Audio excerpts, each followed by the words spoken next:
Welcome to our channel. Subscribe and hit like so you never miss the next unforgettable story. I wasn't meant to be there. Not on that couch, not in that apartment, and certainly not with him. Life, however, rarely waits for our neat plans. It slips past the boxes we try to contain it in, unannounced and unstoppable, like a sudden tide rushing over a quiet shore. My breakup had hollowed me in ways I couldn't even put into words. 5 years with a man who didn't have the courage to meet my eyes when he left. Just a quick note taped to the fridge. His house key tossed on the counter, as if I were some stranger renting a room. I stared at that key for an hour, its cold metal pressing into my palm until the silence of the apartment became too loud to handle. Carrie, my best friend since we shared peanut butter sandwiches in 2nd grade, caught the strain in my voice when I finally called. Her response was immediate. A lifeline across the miles. Pack a bag. You're staying with me tonight. I agreed before she could even finish. Escape sounded like fresh air. What she didn't tell me was that her brother Nathan lived there too. The apartment sat at the edge of the old downtown district, high ceilings, exposed brick, the kind of place that carried echoes of other people's stories. She promised I'd have it to myself. Nathan, she said, was away for work. It felt like the perfect refuge, a neutral space to tend to my wounds in peace. 2 days later, the front door opened and my plan fell apart. He stepped inside, taller than the memory I carried of him. Nathan had always been Carrie's slightly older, slightly mysterious brother. The one who played guitar at family barbecues and vanished before dessert. Now he looked different. His hair was deliberately messy, a dark tangle catching the afternoon light. Grey joggers hung low on his hips, and a worn t-shirt stretched across a chest that had clearly spent time in gyms and on late-night runs. Time had given him weight, not heaviness, exactly, but a quiet gravity. Something gentler lingered in his eyes, like the world had pressed on him and he'd learned to bear it. At first, we exchanged only practical words, a nod in the hallway, a half-smile in the kitchen. Need the remote? His voice was calm, unbothered, as if we were strangers sharing a long train ride. The silence suited me. I wanted to disappear inside myself, let my own heart's noise fade. But silence never lasts forever. One evening, restless and unwilling to face the 4 brick walls of the guest room, I wandered the neighborhood. Autumn had arrived, crisp and sharp, leaves rattling along the sidewalk like tiny warning bells. By the time I returned, the apartment smelled faintly of red wine and rosemary. Nathan was stretched across the couch, ankle over knee, a bottle of Merlot breathing on the coffee table, the television flickering softly. A romantic comedy flickered across the screen, the kind I always claimed to dislike but secretly cherished. You like Notting Hill? I teased, dropping my keys into the bowl by the door. He glanced up, one corner of his mouth lifting. Only when I'm feeling low, he said, 2 glasses already half full. I eased onto the far end of the couch. Not too close, not too far. A careful distance between us. The movie carried the conversation, soft dialogue, familiar lines.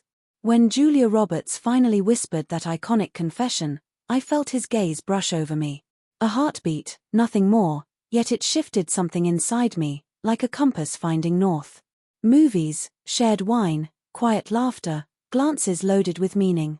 I told myself it was harmless, and for a time, I believed it. Morning light spilled over the exposed brick, the city waking below.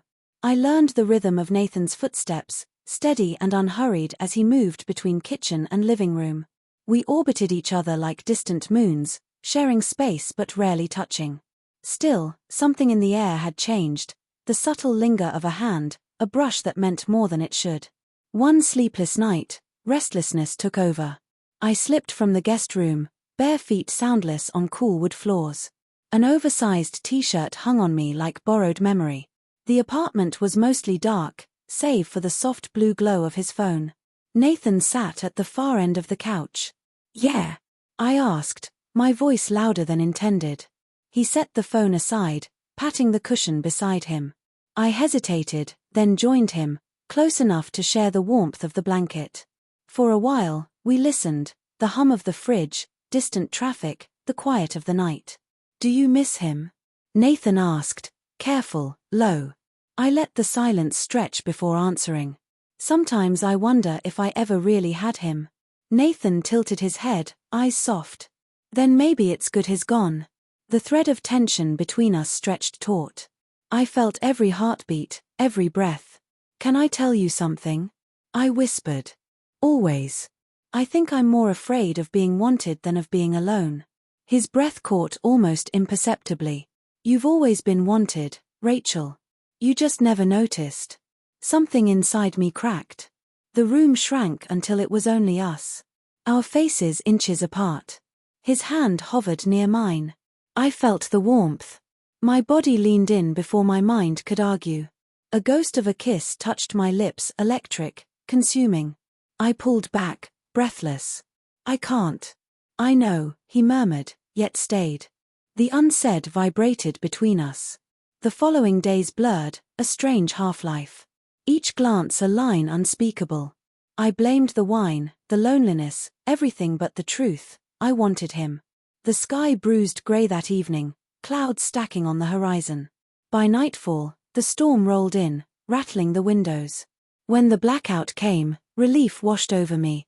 Candles flickered as rain lashed the glass. Nathan was on the couch, a single flame dancing beside him. I sank into the cushions, the space between us narrower. We listened to the storm, our unsteady breathing. I don't want to be scared anymore, I whispered. Then don't be, he murmured, taking my hand slowly, deliberately. I didn't pull away. He drew me closer. Our lips met again, soft, deliberate, electric.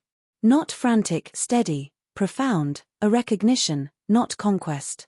His fingertips traced the fragile edges of me, questions and answers in every brush. When I broke the kiss, trembling, the words spilled.